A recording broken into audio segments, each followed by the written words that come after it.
আমাকে আমাদের গবেষণা টিমের মধ্যে প্রশ্ন করছে, হজরত আলী কারিমুল্লাহ বাছুকে কারিমুল্লাহ বলে কেন? তাফসিরের ক্লাসে হজরত আলীকে কি বলে? আলী কারিমুল্লাহ বাছু।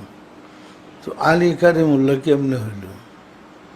এটা তো রাজি আল্লাহ বলে না, রাহমাতুল্লাহ না, আলাই সালামও বলে না, তবে সিয়ারা আলাই সালামে বলে, মাওলা আলী আলাই সালাম বলে।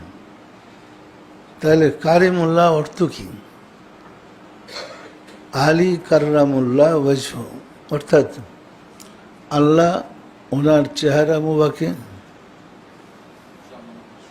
আল্লাহ ওনার চেহারা মুবারককে সম্মানিত করুন। কার চেহারা? এই দোয়াটা কবে থেকে শুরু হয়েছে? রাসূলের যুগ থেকে। আল্লাহ ওনার চেহারা সম্মানিত করুন। আর কারো ব্যাপারে চেহারা সম্মানিত করার বিধান নাই, আসে নাই। এত মানুষ রাসূলের পর থেকে চেহারা সম্মানিত করার কথা বলতেছে, এই চেহারা কি সম্মানিত হবে না? বলে দোষ কি? কি দোষ আছে?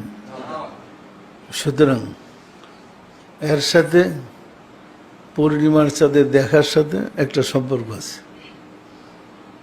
পরিষ্কার।